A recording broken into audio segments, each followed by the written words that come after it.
Welcome to GlobalE First Quarter 2024 Earnings Announcement Conference Call. This call is being simultaneously webcast on the company's website in the Investor Relations section under News and Events. For opening remarks and introductions, I will now turn the call over to Erica Mannion at Sapphire Investor Relations. Please go ahead. Thank you, and good morning. With me today from GlobalE are Amir Schlachet, Co-founder and Chief Executive Officer, Ofer Koren, Chief Financial Officer, and Nir Debbi, Co-founder and President. Amir will begin with a review of the business results for the first quarter of 2024.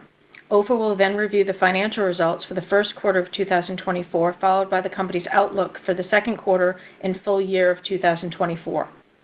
We will then open the call for questions. Certain statements we make today may constitute forward-looking statements and information within the meaning of Section 27A of the Securities Act of 1933, Section 21E of the Securities Exchange Act of 1934, and the Safe Harbor provisions of the U.S. Private Securities Litigation Reform Act of 1995 that relate to our current expectations and views of future events. These forward-looking statements are subject to risk and uncertainties and assumptions, some of which are beyond our control. In addition, these forward-looking statements reflect our current views with respect to future events and not a guarantee of future performance. Actual outcomes may differ materially from the information contained in the forward-looking statements as a result of a number of factors, including those set forth in the section titled Risk Factors of our prospectus filed with the SEC on September 13, 2021, and other documents filed with or furnished to the SEC. These statements reflect management's current expectations regarding future events and operating performance and speak only as of the date of this call. You should not put undue reliance on any forward-looking statements. Although we believe that the expectations reflected in the forward-looking statements are reasonable, we cannot guarantee that future results, levels of activity, performance, and events and circumstances reflected in the forward-looking statements will be achieved or will occur. Except as required by applicable law, we make no obligation to update or revise publicly any forward-looking statements, whether as a result of new information, future events, or otherwise, after the date on which the statements are made or to reflect the occurrence of unanticipated events. Please refer to our press release dated May 20, 2024 for additional information. In addition, certain metrics we will discuss today are non-GAAP metrics. The presentation of this financial information is not intended to be considered in isolation or as a substitute or as superior to financial information prepared and presented in accordance with GAAP. We use these non-GAAP financial measures for financial and operating decision-making and as a means to evaluate period-to-period comparisons. We believe that these measures provide useful information about operating results, enhance the overall understanding of past financial performance and future prospects, and allow for greater transparency with respect to key metrics used by management in its financial and operating decision-making. For more information on the non-GAAP financial measures, please see the reconciliation tables provided in our press release dated May 20, 2024. Throughout this call, we provide a number of key performance indicators used by our management and often used by competitors in our industry. These and other key performance indicators are discussed in more detail in our press release dated May 20, 2024. I will now turn the call over to Amir, Co-founder and CEO. Thank you, Erica, and welcome everyone. With the financial results of Q1, which we are releasing today, we are off to a great start of what we believe will be yet another pivotal year of growth for GlobalE. GMV, revenues, and adjusted EBITDA all beat the top of our forecasted range for the quarter, with GMV growing 32% year-on-year, revenues growing 24%, and adjusted EBITDA growing 47%.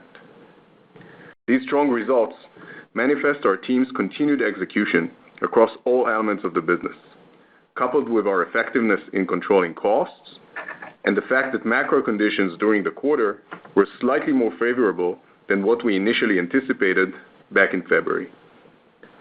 Moreover, we remain confident in our ability to uphold our plans for the remainder of the year, as is reflected in our updated guidance for the full year of 2024. Most notably, the large client launches planned for the second half of the year are on track, and Shopify Markets Pro continues to amass merchants at the planned pace.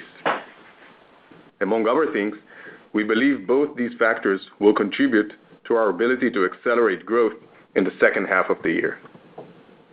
Later in this call, Ofer will review our Q1 results in more detail, and he will provide you with our guidance for Q2 and our raised guidance for the full year of 2024. But before we do that, I would like to share with you some of the exciting business developments we have seen recently. During Q1, we continue to experience strong demand for our services across all markets we operate in. Q1 saw many renowned brands go live with GlobalE services. In the U.S., designer brands Donna Karan and DKNY, footwear brand Hey Dude by Crocs, and sports fashion brand Golf Wang all went live, as did Imperial Workshop, our first U.S. merchant on the Wix platform. Thanks to the combination of Wix and GlobalE, all aspiring Jedi Knights can now do their essential lightsaber shopping online on the Imperial Workshop website, regardless of where they live. Of course, as long as it's not in a galaxy far, far away. During the quarter, we also launched with lingerie brand La Senza in Canada, as well as high street fashion brands Hobbs and TM Lewin, luggage brand Antler, and a homeware brand Soho Home in the UK. In Europe, we launched with the French vintage-style fashion brand Louise Michel, with fashion brands Gérard Darel, Soho, and Caro, and with the renowned luxury lifestyle brand Repetto, which, thanks to GlobalE, can now sell its iconic ballerina shoes worldwide as seamlessly and effectively as it does so in France. The quarter also saw the launches of innovative fashion brand Marcaine and the online store of workwear and protective gear retailer Engelbert Strauss, both in Germany. Moreover, we launched with the leisure brand Pacha in Spain, with its famous cherries logo, women's luxury fashion brand Kostaleros in Greece, and the fashion brand Robato in Sweden, among many others. Our business in APAC continues to expand all the time as well, with examples of recent launches in the region being Infamous Swim and Carla Zampati in Australia, Hi Mumo by Avex and Common Smart in Japan, DIY Watch Club in Hong Kong, and more. During Q1, we also continued our efforts to expand our business with existing merchants and with brand groups. As such, we opened new markets for Adidas and Doan, and went live with Infiniman, an additional brand from the Coty Group. We also went live with Tap to Style, a new brand by Modes in Italy, who themselves just went live the previous quarter, and with En Normo, a new Spanish brand from the Kemper Group.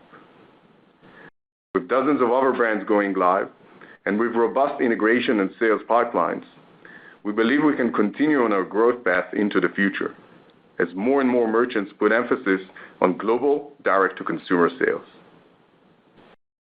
Switching gears, I would like to update you regarding the various components of our strategic partnership with Shopify.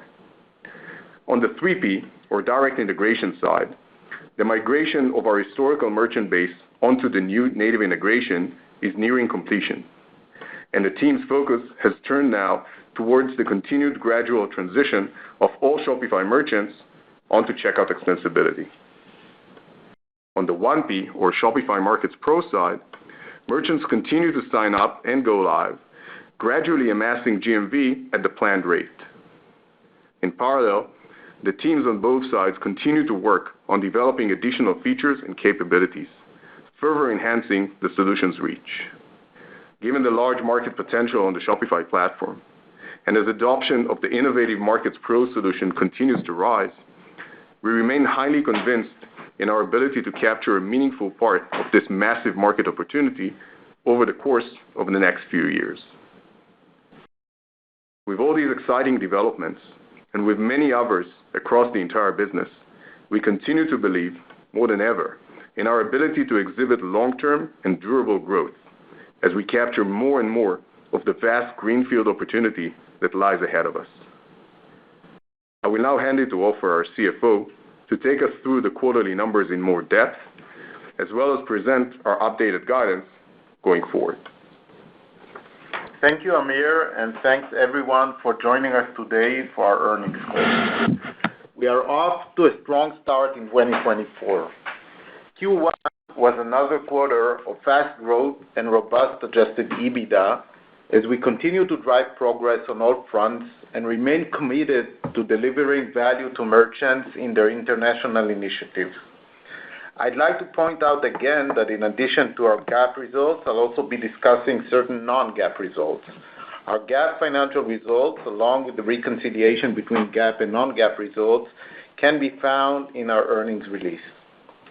As Amir mentioned, we have experienced rapid growth of GMV in Q1 as we generated $930 million of GMV, an increase of 32% year-over-year, 3.9% over the midpoint of our guidance for Q1. We continue to benefit from the growth of global e-commerce, which is back to its pre-COVID long-term pattern, taking share from brick-and-mortar retail, and the continued focus of merchants of direct-to-consumer, while there is still uncertainty regarding consumer demand, which remains volatile.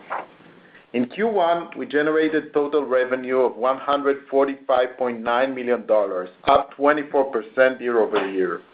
Service fee revenue were $68.3 million, up 36%, and fulfillment services revenue were up 15% to $77.6 million.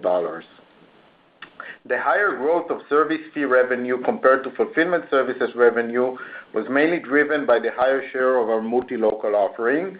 As reflected in our guidance, we expect take rates to stabilize at close to 16%, driven by elevated levels of fulfillment services adoption.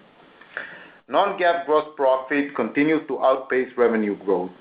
In Q1, non-GAAP gross profit was $66.1 million, up 36% year-over-year, representing a gross margin of 45.3% compared to 41.4% in the same period last year, driven by the higher share of service fee revenue and our continuous efficiencies efforts. GAAP gross profit was $63.3 million, representing a margin of 43.4%. Moving on to operational expenses, we continue to invest in the development of our platform to further enhance and expand our offering. R&D expense in Q4, excluding stock-based compensation, was $20.1 million, or 13.8% of revenue, compared to $16.9 million, or 14.3% in the same period last year. Total R&D spend in Q4 was $23.5 million. We also continue to invest in sales and marketing to expand our pipeline while maintaining efficiencies. Sales and marketing expense, excluding Shopify-related amortization expenses, stock-based compensation, acquisition-related intangibles amortization, was $17.2 million, or 11.8% of revenue, compared to $10.5 million, or 8.9% of revenue in the same period last year. Shopify warrant-related amortization expense was $36.3 million. Total sales and marketing expenses for the quarter were $57 million. General and administrative expenses, excluding stock-based compensation, acquisition-related expenses, and acquisition-related contingent consideration, was $8.3 million, or 5.7% of revenue, compared to $7.4 million, or 6.3% of revenue in the same period last year. Total G&A spend in Q1 was $12.1 million. Adjusted EBITDA continued to grow rapidly and totaled $21.3 million, representing a 14.6% adjusted EBITDA margin and increasing by 47% from $14.5 million, or 12.3% margin in the same period last year. Net loss was $32.1 million compared to a net loss of $43.1 million in the year-ago period, driven mainly by the amortization expenses related to the Shopify warrants and by the transaction-related intangibles.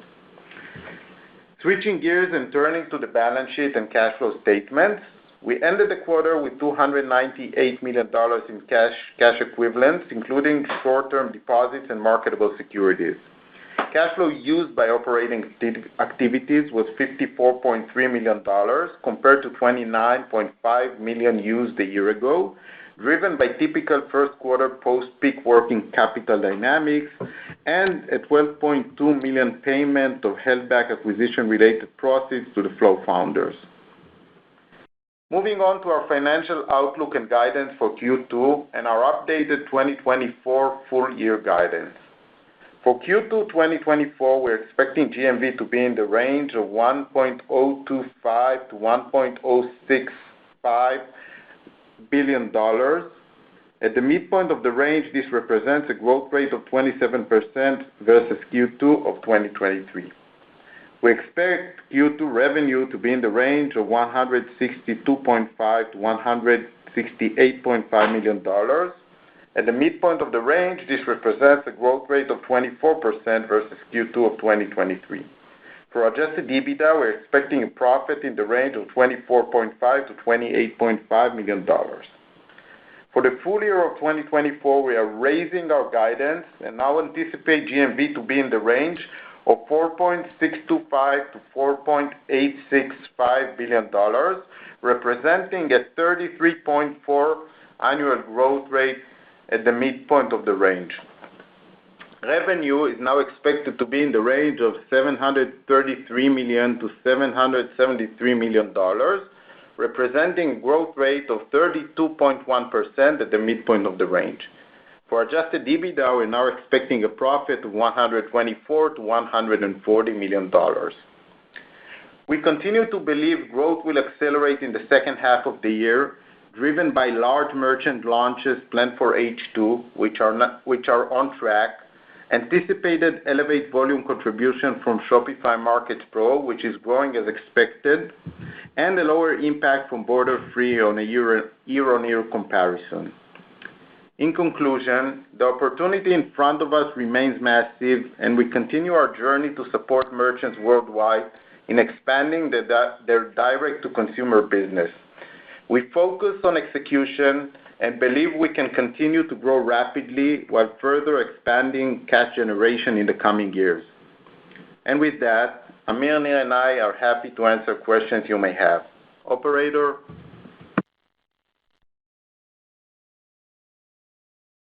Thank you.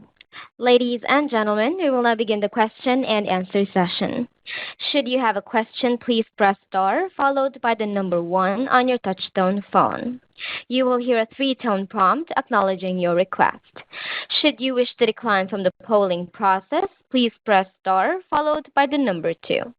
If you're using a speakerphone, please lift your handset before pressing any key. Our first question comes from the line of Will Nance from Goldman Sachs. Go ahead, please. Hey, guys. Good morning. Appreciate you taking the question. I know you had a comment in the prepared remarks that the macro environment ended up being a little bit better than the expectations in the first quarter. And I'm just wondering if you could kind of speak to what you're seeing so far in 2Q, just given some of the negative data points around luxury spending and you know, is anything, have you guys noticed any change in spending patterns over the last month and a half? Hey, Will, thanks for the question. Basically, we haven't seen any material changes in Q2 so far. Things continue to be volatile in terms of macro conditions.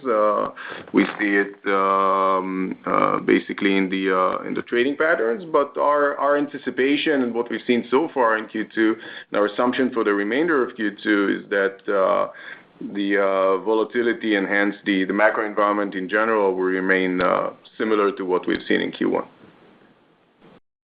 It's super helpful. And then can you just talk about the pipeline of product enhancements on the Markets Pro side, things like fulfillment and just what the rollout schedule for things like that would be? Hey, Will, it's Nir. We continue to work according to our roadmap, developing enhancements and features towards Shopify Markets Pro.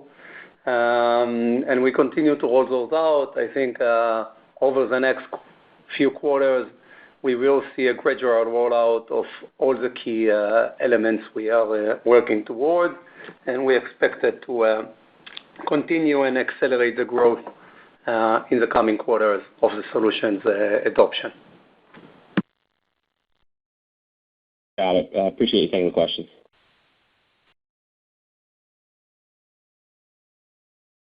Thank you. Our next question comes from the line of Samad Samana from Jefferies. Go ahead, please. Hi.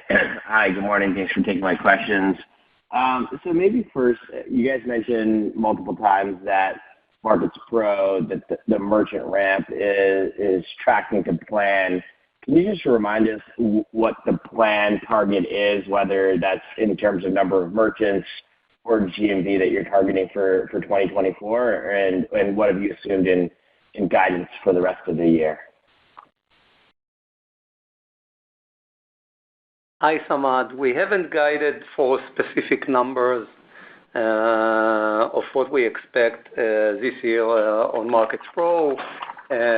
In the future, as we indicated before, once it becomes a large enough business line, we will look at more clarity specifically on Markets Pro. However, the market expectations as reflected between different market reports is in line with what we see today. So we are trading within the numbers that are outside in the market.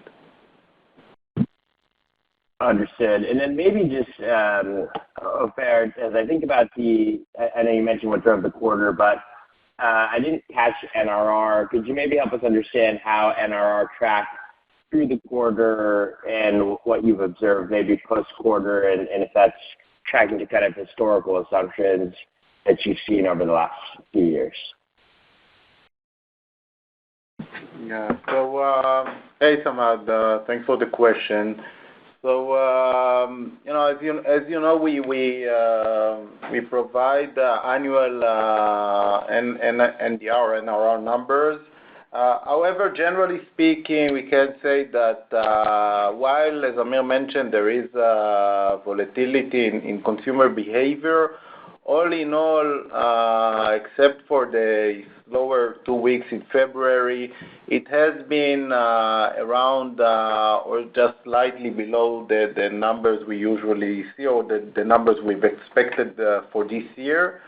So it's not at its peak, and it is below average, but it's more or less in line with what we've expected for 2024.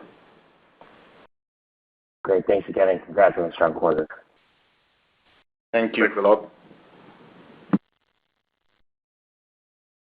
Our next question comes from the line of Brian Peterson from Raymond James.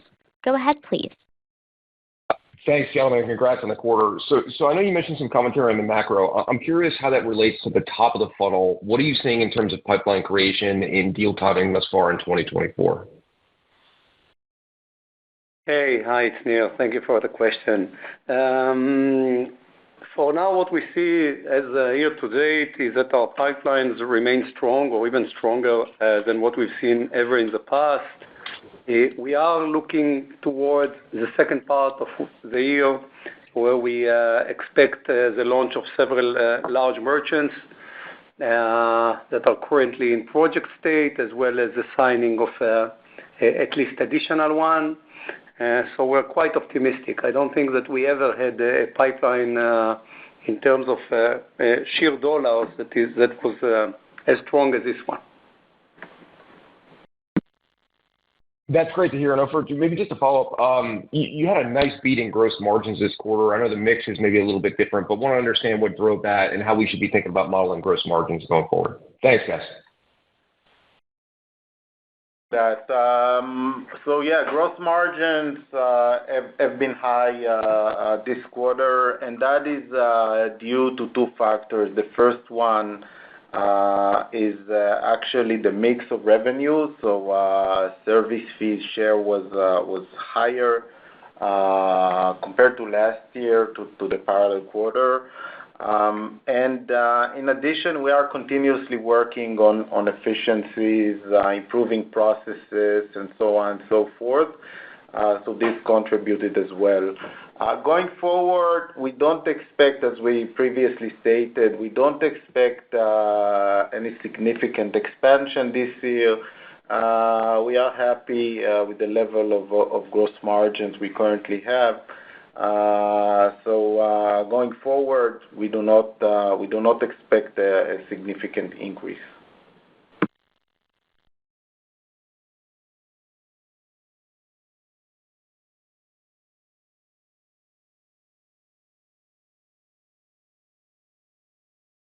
Thank you. Our next question comes from the line of Koji Ikeda from Bank of America. Go ahead, please.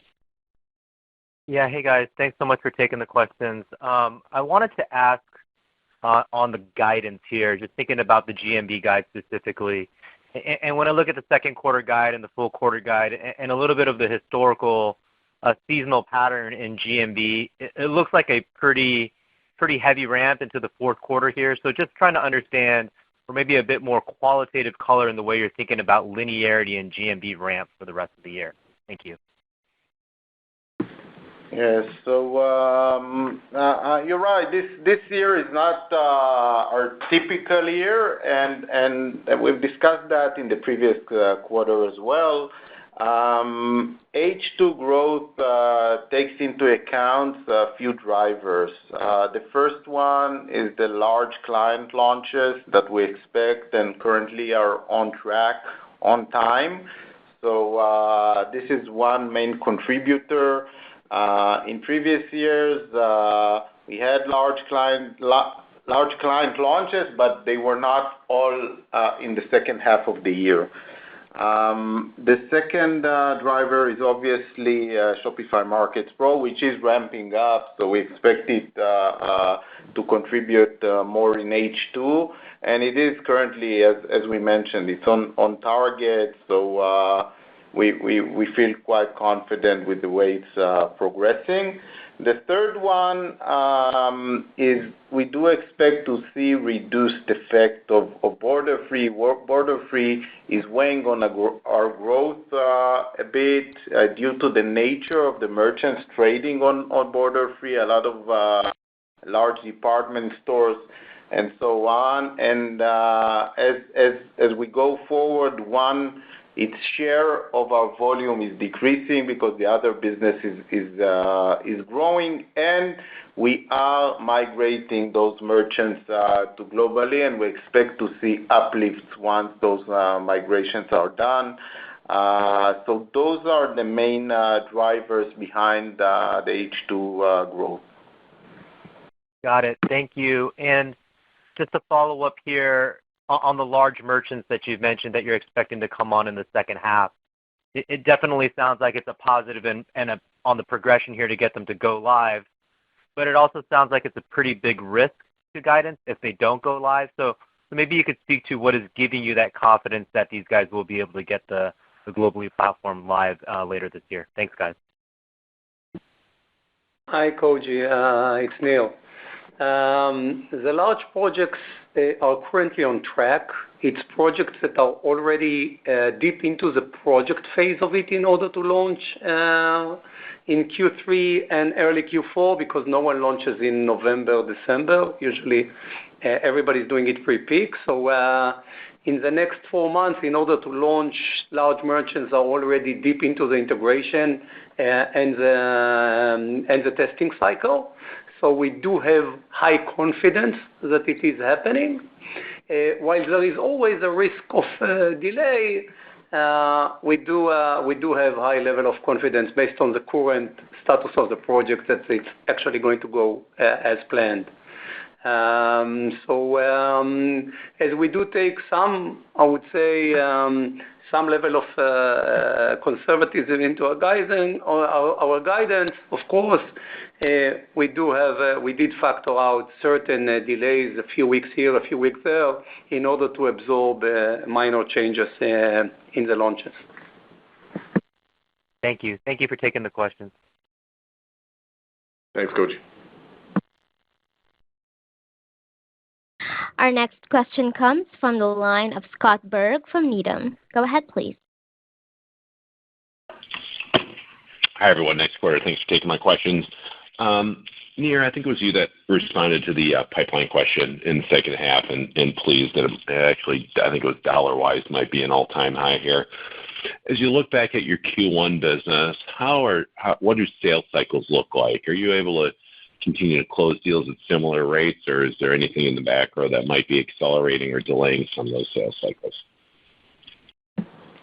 Yeah. So to be honest, I think after, I would say, a slight delay sometime in mid-half last year, as of, I would say, late last year, this Q1, we are more optimistic that merchants are, I would say, starting to see a light at the end of the tunnel, and we see willing to make commitments faster.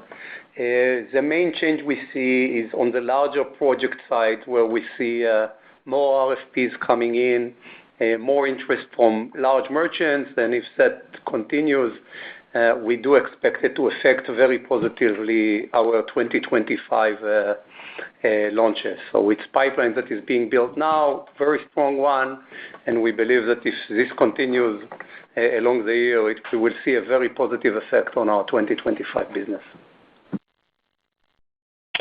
Got it. Very helpful. Thank you. And then as you all look at 6 months into the Markets Pro opportunity with Shopify, you seem pleased with current traction, at least year to date, and what the second half looks like.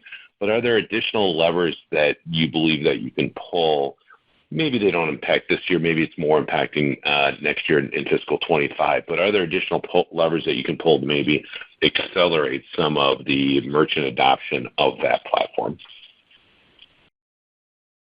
Yeah, thanks, Scott. It's Amir. So as you said, and as we noted, we're indeed pleased with the pace in which merchants are onboarding and that GMV is amassing.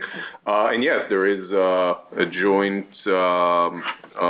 pipeline and roadmap between us and Shopify, which is aimed at constantly adding more features and enhancing the solution, which by itself should enlarge the applicability of the solution for additional merchants and accelerate down the line into, as you indicated, into next year and beyond, the pace in which it is adopted. In addition, as a reminder, this Markets Pro is currently available just for U.S.-based merchants. Again, as part of our roadmap into the future, we do also plan together with Shopify down the line to open the Markets Pro offering for merchants from additional markets like the UK and others. That's still there's no date yet set. It's still in the future, but when that goes online, it will further accelerate the adoption rate. Understood. Very helpful. Thanks, and congrats again on a good quarter. Thanks, Scott. Our next question comes from the line of James Faucette from Morgan Stanley. Go ahead, please. Great. Thank you. Wanted to ask just a couple of follow-up questions. First, in terms of your existing customers, I know you said that the NRR was kind of moving around and wasn't quite as strong as it has been historically, but can you give us a little color on how the same-store sales component of that is tracking, and if you've made any adjustments to how that's being incorporated into your outlook for this year? Sure. Thank you for that, James. It's Ofer. So I was referring previously mainly to that component. The same-store sales has been lower than the historical average, and it has been volatile. However, we see it sort of stabilizing around the levels that we've assumed or used for our budget. So it's, there was a drop in mid-February that we talked about in the previous quarter. Then it came back, And since then, it is sort of hovering around the same levels with some volatility. Great. Appreciate that. And then when back on Shopify Markets Pro, it sounds like that's continuing to track well. If you can give us a little more insight into how that develops sequentially, and then clearly you're doing a lot to add incremental functionality. Is I guess with the comment that'll increase the applicability, is that built into the acceleration you're expecting in the latter part of this year, or should we think about there being more of a lag and there being more of an impact in trajectory in 25? Thanks.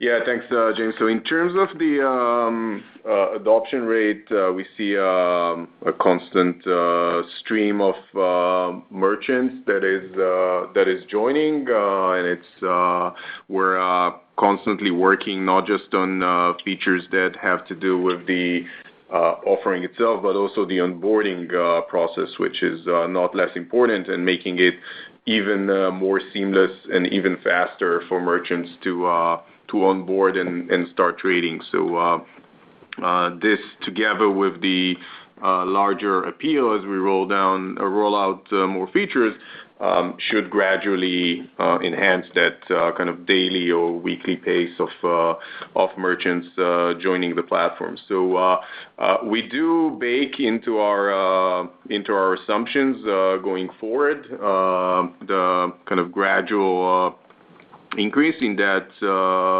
pace when we look on a longer term, but also take into account that these are all new merchants. So as the year progresses, it should get increasingly meaningful, because we get more and more of these merchants to trade in parallel on the platform.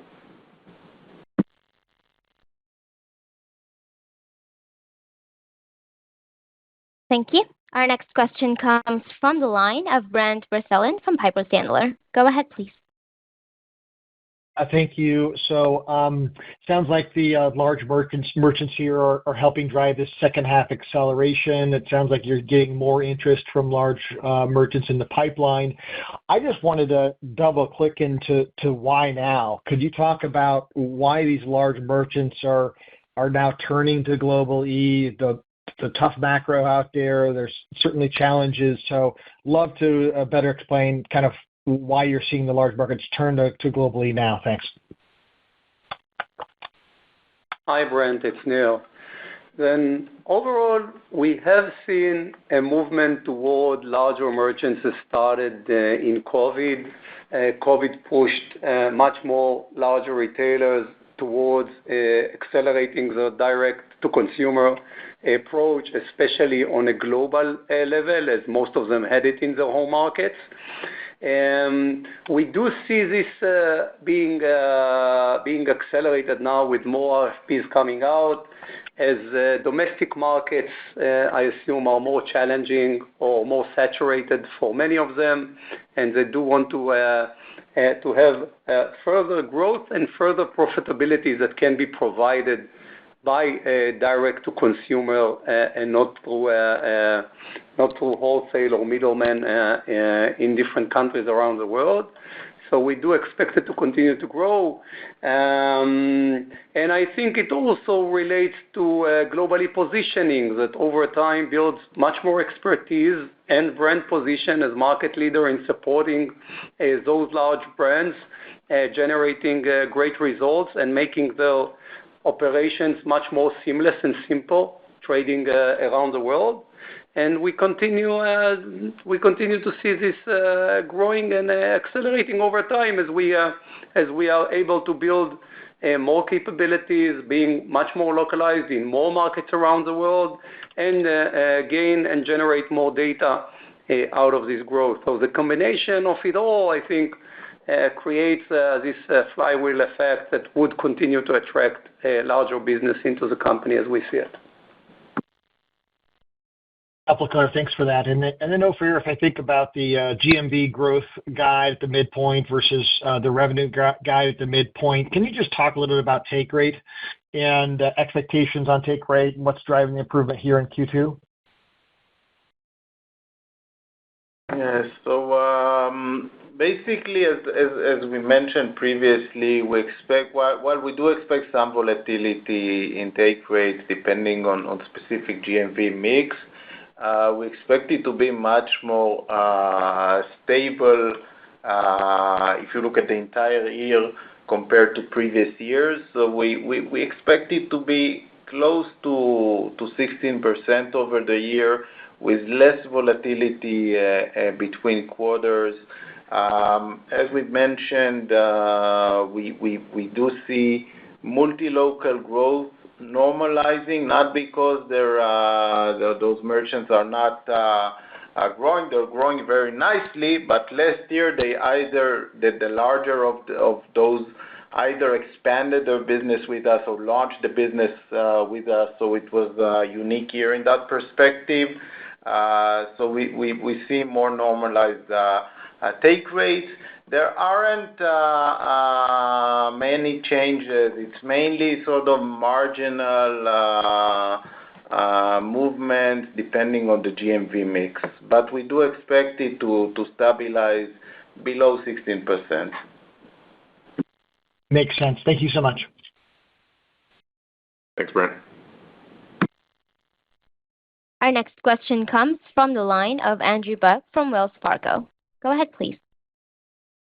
Hey, good morning. Thanks for taking the question.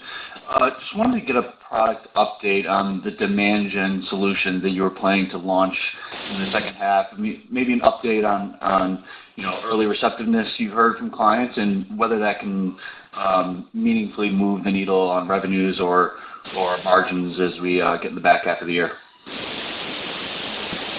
Hi, thank you for the question. It's Nir.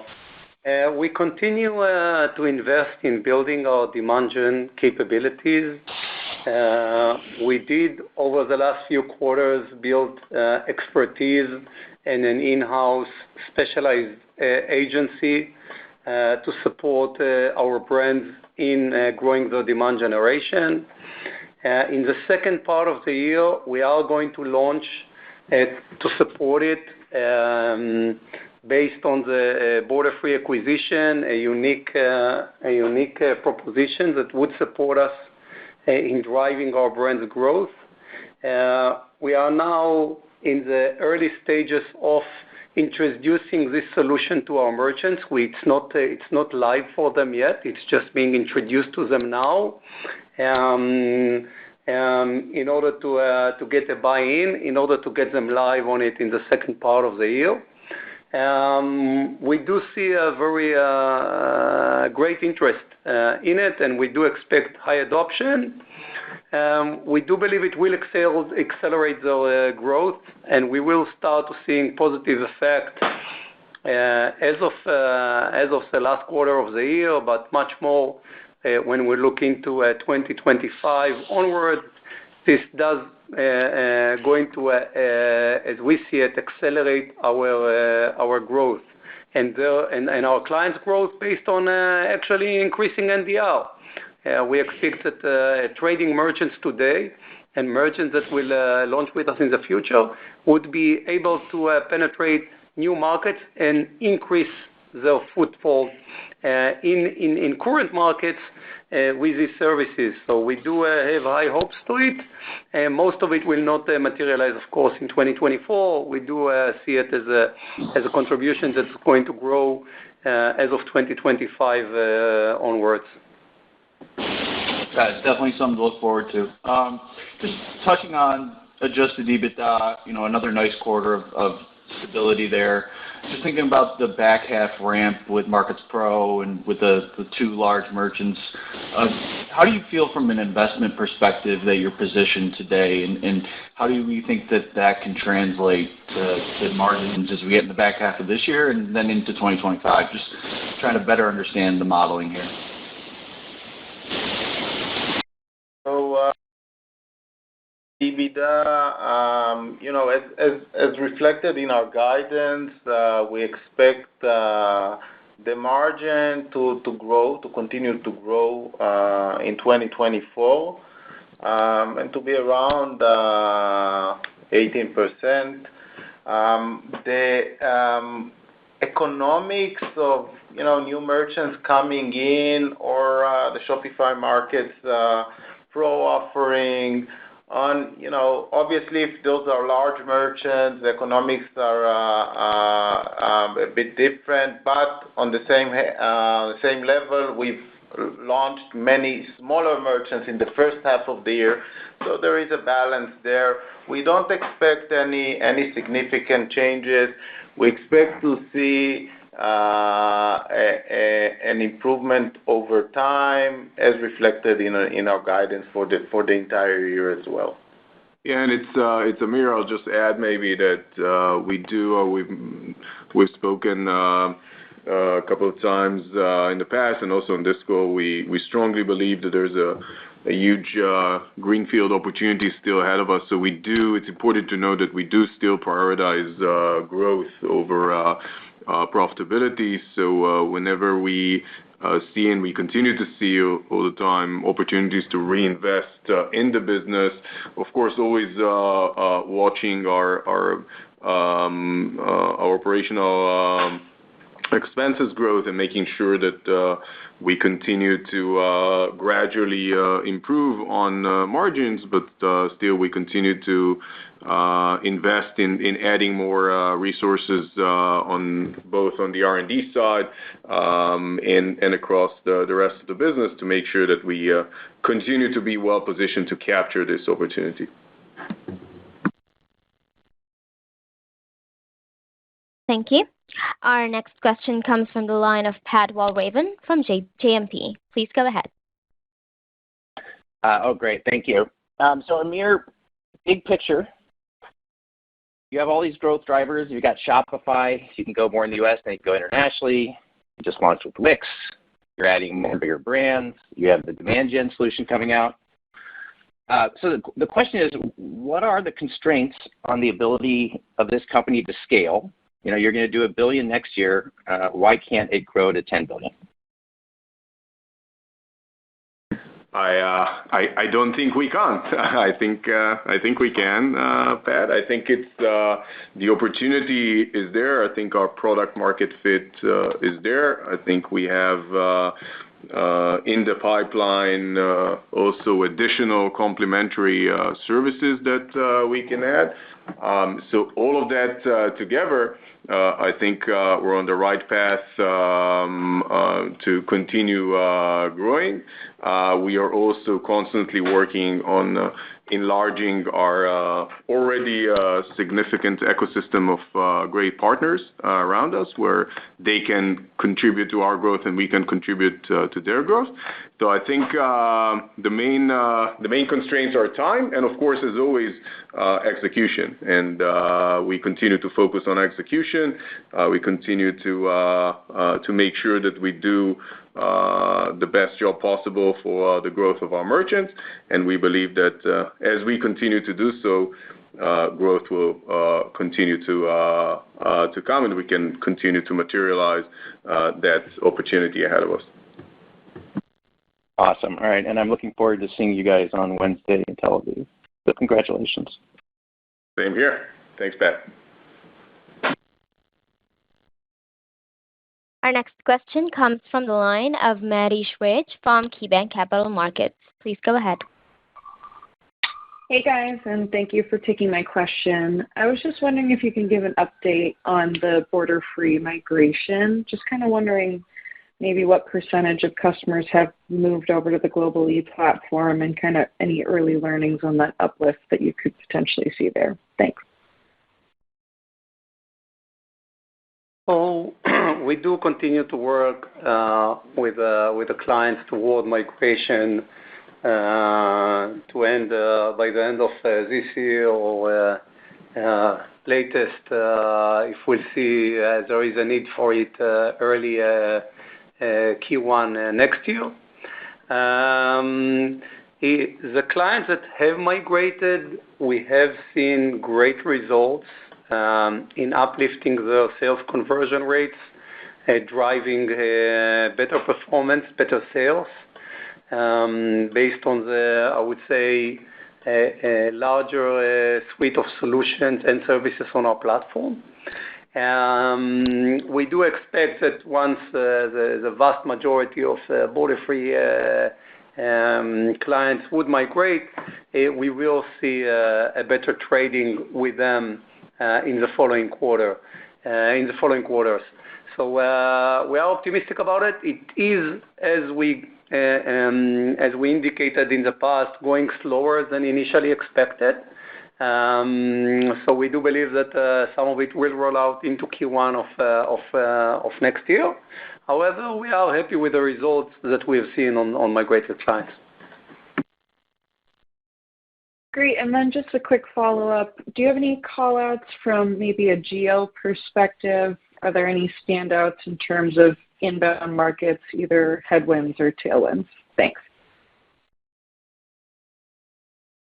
I think that we constantly see different changes in different markets around the world in terms of inbound volumes.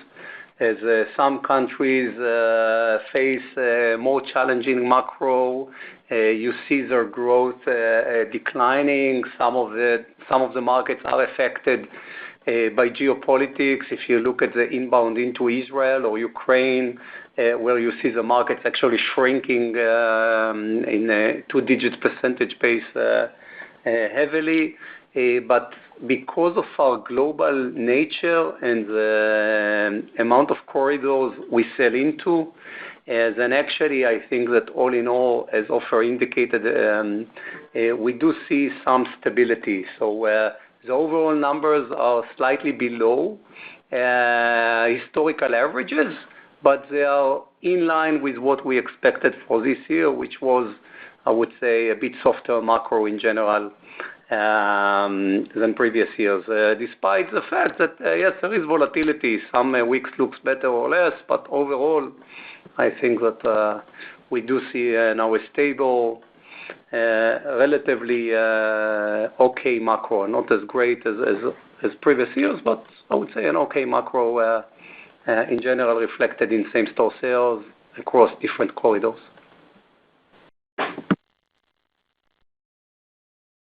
Thank you. Our next question comes from the line of Mark Zgutowicz from the Benchmark Company. Go ahead, please.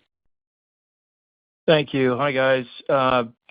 Just a question around the onboarding process for Markets Pro merchants. I know there's been some progress made there, and just curious in terms of lifting the friction there. Are those capabilities now in place? Are there still more enhancements that may accelerate the onboarding of U.S. merchants? And then is this the key variable in terms of moving Markets Pro outside the U.S. with Shopify? Thanks. Yeah, thank you for the question. It's Neil. We do continue to roll out features and process alignments in order to make the onboarding quicker, more seamless, and to gain even better results out of the gate.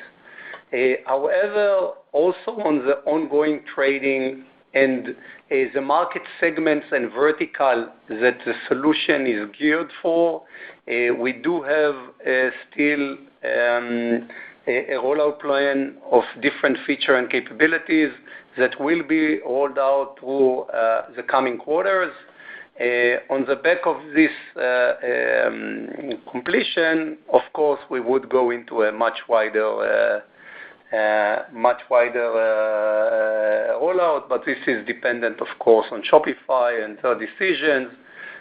But we are fully aligned on the roadmap ahead and what we need to achieve in the coming quarters in order to continue with the rollout. Thanks, Neil. That's helpful. And then one quick one for Ofer, possibly on luxury. Just curious how that segment is pacing first half versus or just year-over-year, first half year-over-year. Thanks. Yes. Regarding luxury, 2023 was not a good year for luxury, as we discussed several times. And since then, we've seen it sort of stabilizing and coming back to growth, not very strong growth, but after the lows that we have seen during some of the quarters, mainly I think it was in Q3 last year, it has stabilized and gone back to growth, maybe not growing as fast as other segments, but positive growth.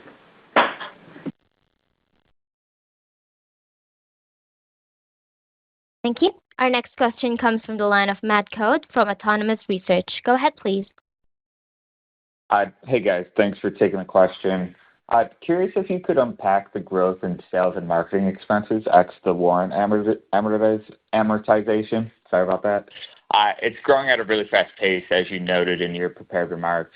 Just curious, is a lot of this growth coming mainly from Shopify's revenue share, or are there changes to your go-to-market approach that we should be aware of? Thanks. Sure.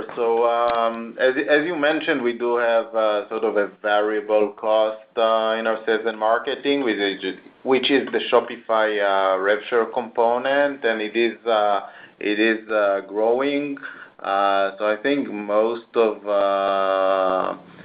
the growth in expenses, not most of the growth, but most of the extra growth is due to Shopify rev share expenses.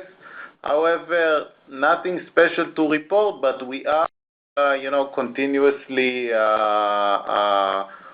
expanding our sales force. It's a gradual expansion, but as we grow, we are bringing in more people, but not anything out of the ordinary.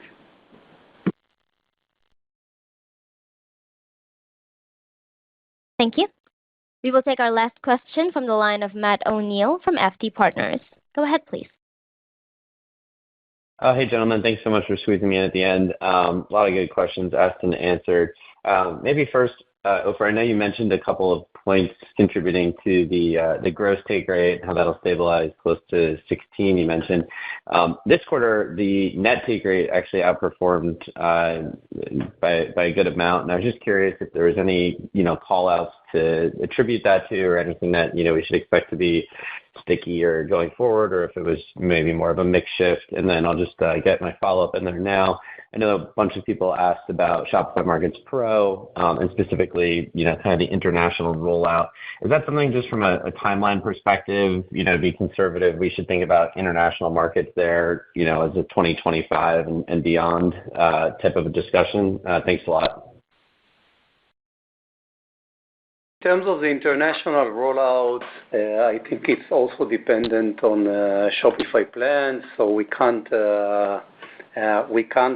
commit or comment about it without being aligned with Shopify. But I do expect that if in the coming quarters we meet our targets, we will see additional markets being rolled in. When, I think it's much more a decision for Shopify to make. Understood. And on the net take rate this quarter, anything to think about going forward, or maybe some unique mixed elements that were idiosyncratic? Yeah. As we previously stated, some of it is due to GMV mix. However, we do see a clear line of improvement over time, due to one, efficiencies, different processes. We brought in, we have a team, a very senior team that is going through the organization and mapping it for AI initiatives. I think that we've mentioned in the previous call that we had some very nice processes that are implemented that are already contributing mainly around our service but also in other areas. So this is just an example. Another example is classifications, duty classifications, and we do have quite a few initiatives, but it's not just AI initiatives, but also other processes and also economies of scale that we're pushing. So over time, we do expect to see an improvement. However, as I mentioned, the gross margin we had this quarter was high, and some of it was due to the specific revenue and GMV mix. Thank you. There are no further questions at this time. I'd now like to turn the call back over to Mr. Amir Schlachet for final closing comments.